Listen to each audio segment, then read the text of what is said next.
Ulrich a fait toute sa scolarité en Côte d'Ivoire. Alors quand il a débarqué en septembre à Paris Cité pour une LAS 1, ce fut un choc thermique. J'en pouvais plus, j'étais enrhumé tout le temps. Pendant 4 mois, c'est l'enfer, et il rate sa LAS 1 malgré une prépa que lui avait payée son père. Je me suis vraiment excusé auprès de mon père d'avoir loupé. J'ai promis que je vais le réussir sans une prépa et sans qu'il paye un seul euro. Promesse tenue, il a fini 38e en LAS 2. Dans cet épisode, il nous fait une véritable masterclass sur la technique qu'il a propulsée parmi les meilleurs. J'ai nommé les flashcards avec l'application Anki. Il a été super stratégique parce qu'avec son meilleur pote, ils se sont répartis le travail. On a comment amplifié tout le programme de la mineure santé et après ça, on n'allait plus en CM, ça ne nous servait plus à rien. Je t'en dis pas plus, viens écouter son témoignage. Bonjour à tous, bienvenue sur Hippocast. Aujourd'hui je reçois Ulrich. Bonjour Ulrich. Bonjour. Donc c'est un étudiant qui vient pour faire l'histoire très courte, mais après tu vas nous en dire un peu plus plus tard. Tu as fait toute ta scolarité donc à Abidjan en Côte d'Ivoire et tu as passé t'es dans un lycée français, tu as passé donc le bac français et tu as après atterri à l'université Paris Cité en L1. C'est ça. Tu as demandé un accès santé, mais tu vas nous dire pourquoi tu n'as même pas passé les épreuves. Tu as attendu ta L2 pour tenter vraiment un accès santé. Tu as été reçu, tu as fini 38e et tu es passé donc en deuxième année de médecine. C'est ça. On finit la terminale. J'étais un peu entre le monde. Est-ce que je prends une prépa où je vais directement en passe et j'essaie d'aller en médecine. Après avoir discuté avec mes profs au lycée, ils m'ont demandé de choisir la LAS physique qui est à l'université de Paris Cité, qui était vraiment la LAS la plus intéressante. Je suis arrivé à l'aéroport. Je me souviens, je suis arrivé à l'aéroport à 7h. Il faisait tellement froid. Je suis passé de 30 degrés à peu près, en fait, je sais pas, il faisait combien de degrés, mais vraiment, c'était tellement bas que j'en pouvais plus, je respirais plus, j'étais enrhumé tout le temps. Je me suis dit, ça va passer, c'est que 2-3 jours, et vraiment, ça a duré 3 mois et 4 mois. J'ai même été un peu en dépression, pas en dépression, mais je détestais le moment, je voulais plus travailler, je dormais trop, parce que je me réveillais pas quand il faisait pas jour. Et il fait pas jour tôt ici, c'est vraiment très compliqué. Ah ouais, donc 4 mois vraiment difficiles, donc septembre, octobre, novembre, décembre, janvier. Donc en gros tout l'automne et l'hiver. Et c'est un moment où en plus tu disais que ton père avait pris une prépa. Donc il y avait ce côté, il faut travailler à fond direct. Avec la séparation de la famille, c'était chaud quoi, t'arrivais pas. En termes de motivation, c'était pas la motivation la plus idéale. J'essayais de travailler, je n'arrivais pas et je n'arrivais pas à suivre le rythme de la prépa. Comment ça se passe une prépa pour une LAS? Ça, je sais pas comment ça se passe en fait. Il y a mon père qui m'a dit, je t'ai mis à Medisup. Il y a un de ses amis qui lui a dit que c'est Medisup qui est la prépa qu'il faut prendre. Du coup, il m'a mis à Medisup. Il y avait des calls chaque vendredi, des calls sur des matières. Je n'arrivais jamais à suivre le rythme des calls. J'apprenais 2-3 cours, je partais en cours, j'avais des mauvaises notes. Et je l'ai fait jusqu'à mars. Ça t'a servi à rien?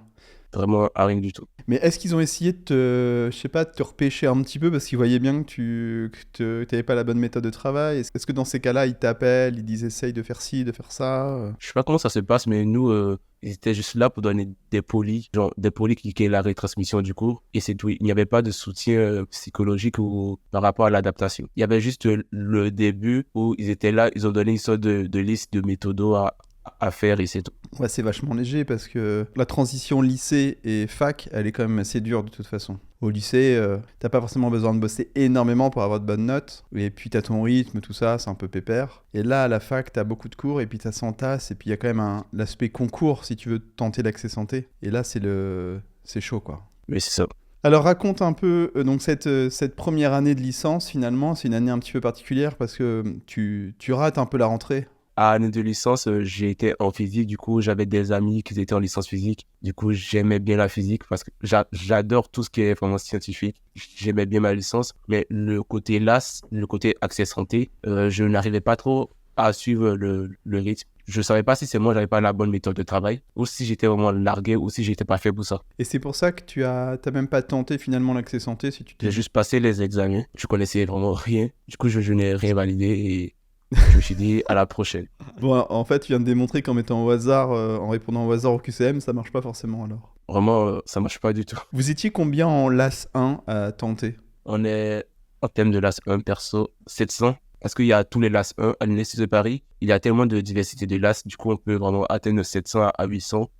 Et généralement, c'est 20 personnes qui réussissent à valider en LAS 1. Combien t'as dit? Combien il y en a? 20 sur 800.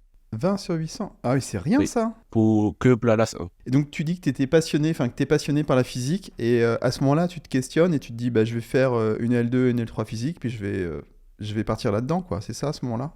Oui, c'est ça. Au début de la LDC physique, j'ai su que je n'allais pas continuer. Je ne me voyais pas en mes professeurs. Du coup, je me suis dit, mieux je tente d'aller en médecine et je verrai.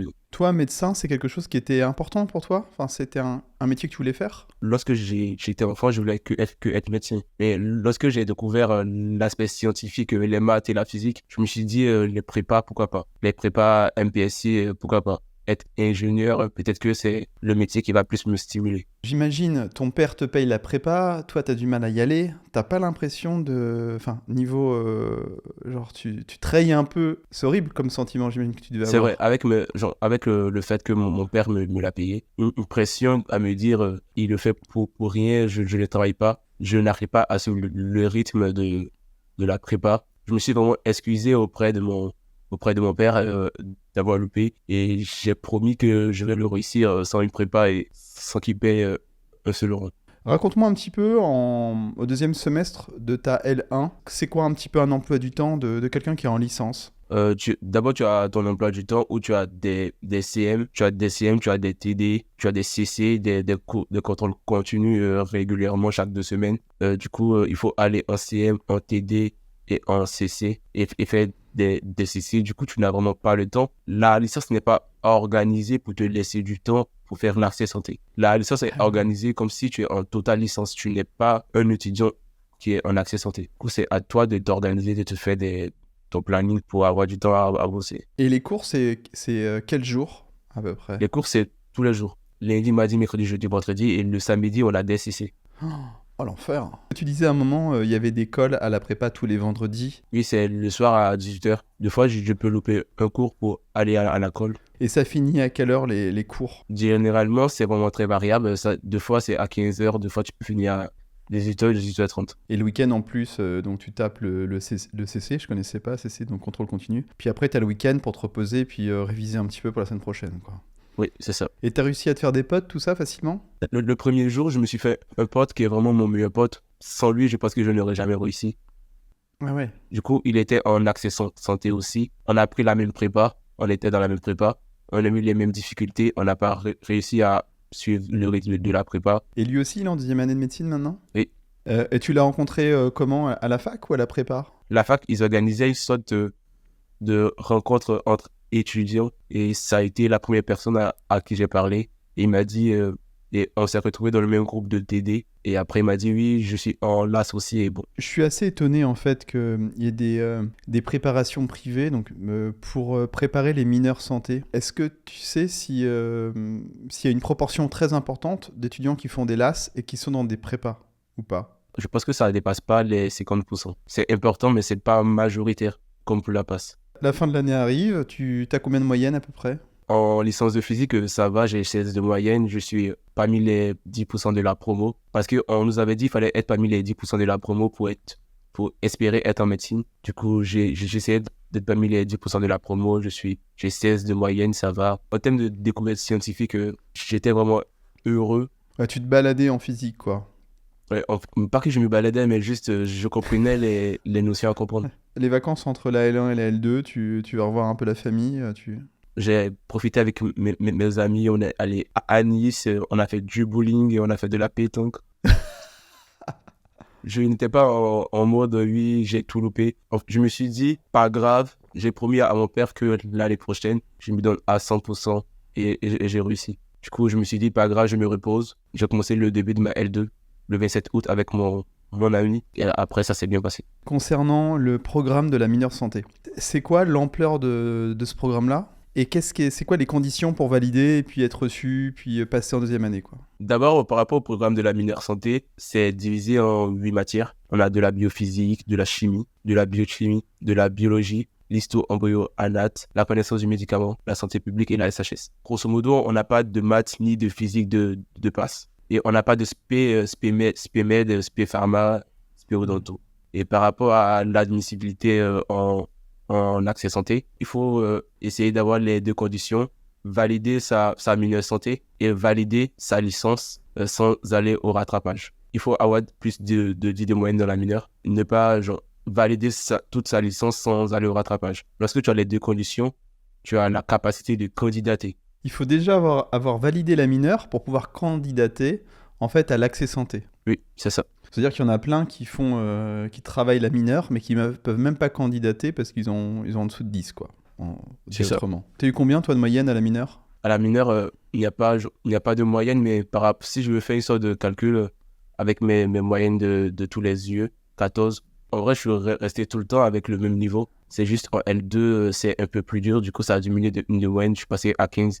Et après, le calcul, ça se passe comment ? Ils prennent les premiers de ta licence ? Comment ça se passe ? Au début, tu as une moyenne de licence avec les personnes de ta licence. Je suis en licence physique, j'ai 15 de moyenne. Imaginons, je suis 20e de ma licence. Il divise par le nombre total d'étudiants dans ma licence. Il soustrait de -1. Du coup, tu as un nombre qui est entre 0 et 1 qu'il multiplie par 20, qui te donne une autre moyenne.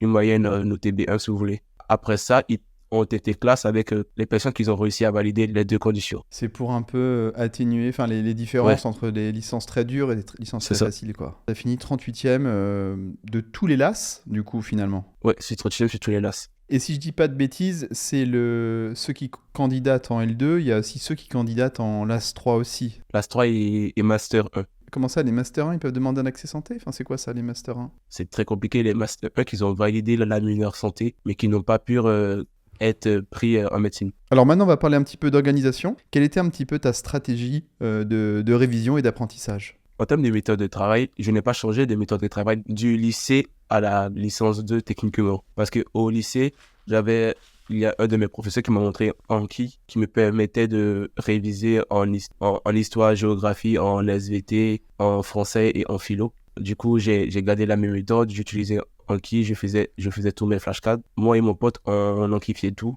On a vraiment enquifié tout le programme de la mineure santé. Et après ça, on n'allait plus en CM. Les CM, ça ne nous servait plus à rien. On n'allait même plus en TD. Du coup, on consacrait toute notre journée à la BU des cordeliers de 9h à 23h. On faisait une pause à midi. Et quand tu dis que tu n'allais plus en CM, c'est que tu n'allais pas en CM de la mineure, mais tu allais quand même en CM de la majeure. Il n'y a pas de CM de la mineure. La mineure, ce sont des capsules vidéo. Ah oui, d'accord, ok. On t'envoie des capsules vidéo, on te demande de te débrouiller. Et pour la majeure, j'allais vraiment pas en CM de la majeure.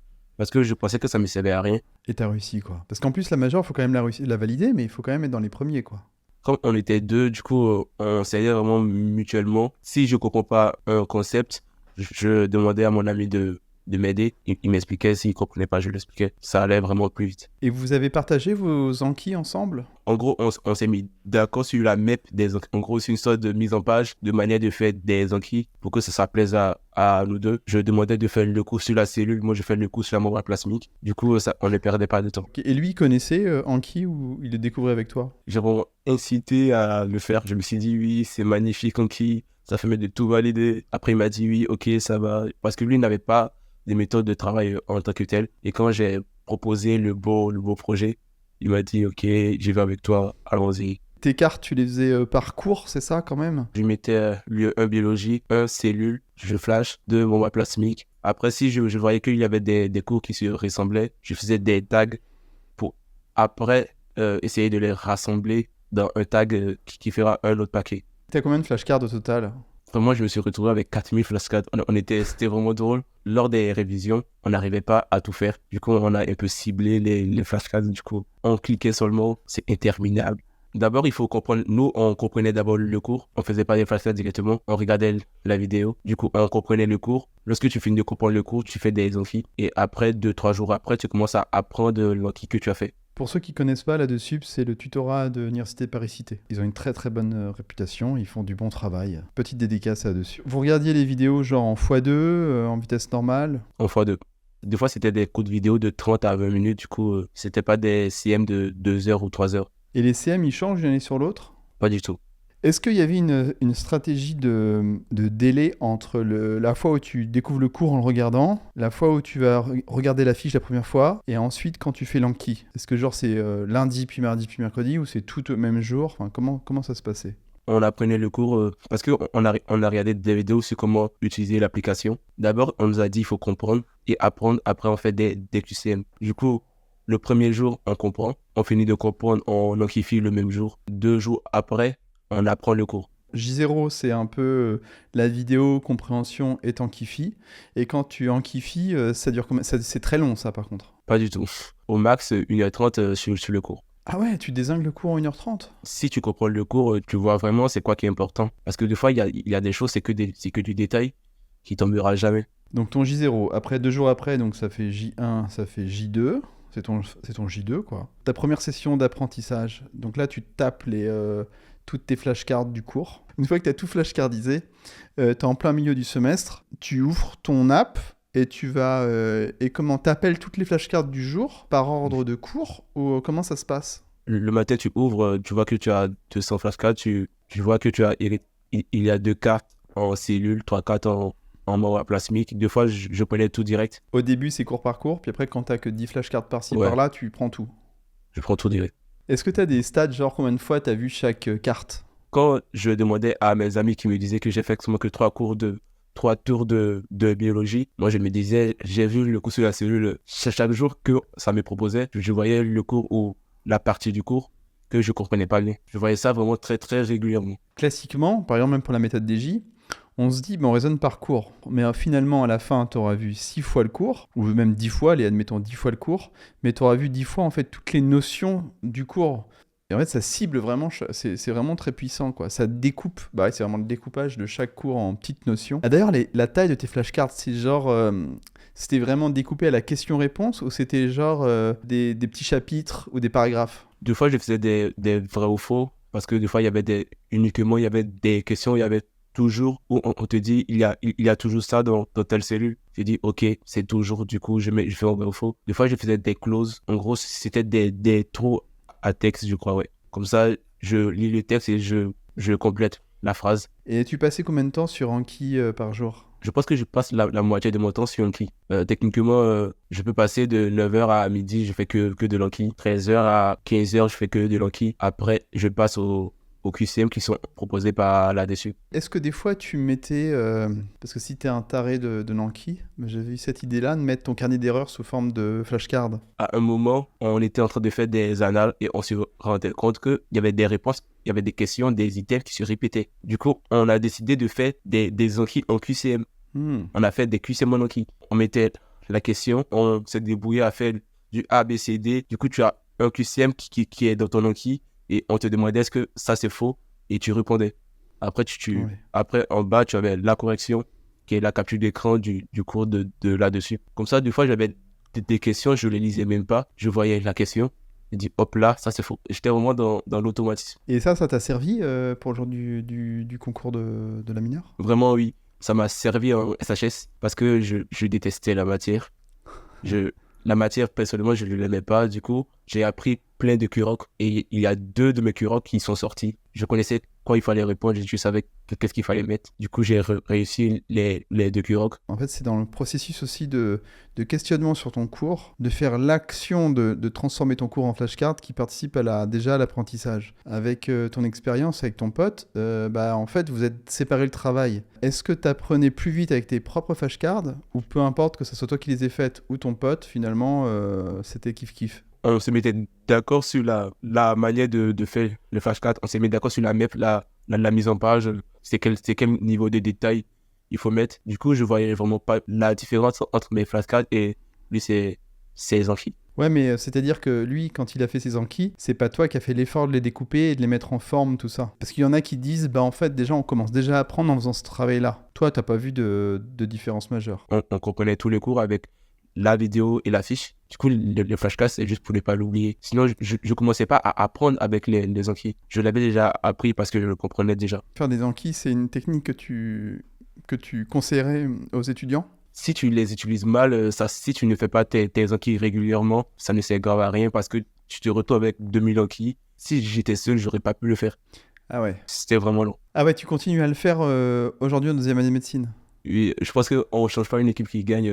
Tant que je valide avec ça, je continue à faire tout le temps ça. Tu fais plus la même stratégie avec ton pote de vous séparer les cours, tout ça? Non, parce que des fois, on n'a pas les mêmes programmes, on ne travaillait pas tout le temps au même moment. Ouais. Du coup, on n'arrivait plus à le faire en même temps. Est-ce que quand tu apprends avec la technique Anki, on a l'impression d'apprendre par cœur des petits bouts sans qu'il y ait forcément de relation entre elles? Est-ce qu'après la compréhension, elle reste globale et fixée à vie finalement? Est-ce que tu comprends bien la problématique, tout ça? Ou ça reste vraiment de la mémorisation genre de haut niveau, mais peu importe le sens? D'abord, si tu comprends le cours avant de faire l'Anki, tu as déjà le recul de la mémorisation du cours sur le sens. Tu as la possibilité de réactualiser l'Anki. J'arrive aux révisions, je réactualise tout et hop là, on recommence. Tu dirais que le plus efficace, c'est question-réponse simplement, ou c'est une autre fonctionnalité? Si c'est une personne qui débute, je pense qu'il faut faire des tests à trop. Comme ça, tu réfléchis pas trop. Tu as le test que tu as remanié toi-même pour que tu comprennes mieux et tu fais des trous sur des axes importants. L'aspect négatif d'Anki, c'est l'aspect chronophage. Si tu le fais seulement, tu perds un peu la notion du cours. Mais si tu comprends pas, tu essaies de relire ta fiche. Tu revois quelle partie de l'Anki que tu n'as pas trouvé, quelle partie de l'Anki que tu n'as pas bien compris. Il faut pas être fixé sur Anki. Il faut juste faire Anki, mais au bon moment. Tant que t'as pas bien pigé, si tu comprends pas la question ni la réponse, faut absolument aller tout de suite revoir ton cours. Tu remodifies ton Anki. Ou tu le supprimes si tu penses que ça sert à rien. T'as parlé de tag, et donc tu peux dire, bah, sors-moi toutes les cartes qui comportent ce tag, c'est ça? Un exemple pour la P2, on a un ref de cardio.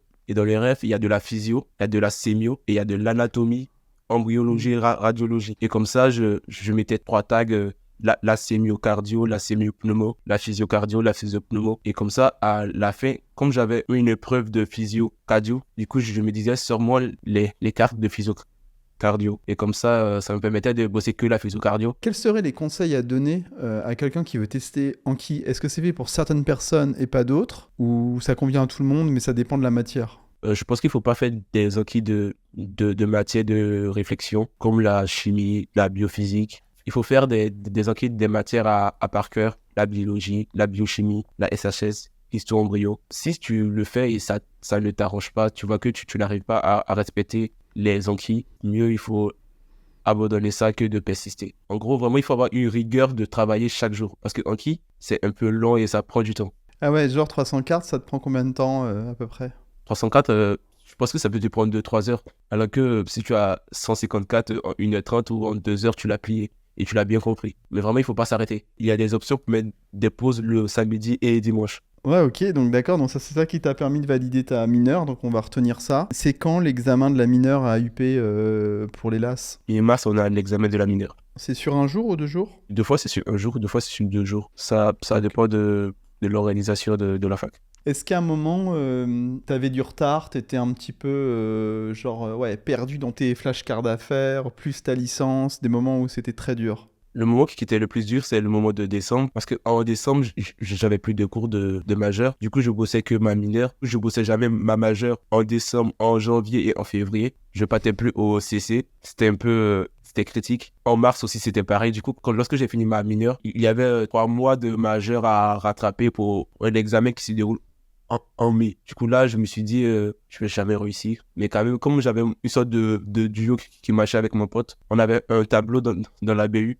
On a commencé à revoir tous les cours de ma majeure. C'était un peu ce moment-là qui était vraiment le moment le plus critique. Le moment où j'ai vraiment douté de mes décisions. En fait, t'étais ultra passionné par tes cours de mineur. J'ai commencé à détester de l'électromag. J'ai commencé à détester vraiment de la cinétique, de la relativité restreinte. J'ai commencé à détester les maths, quoi. Ça, c'est de la merde. On fait de l'anatomie, fait de la biologie que de bosser ça. Je n'avais plus de goût à le faire, je crois. Oh là là, t'es tombé dans la santé, quoi.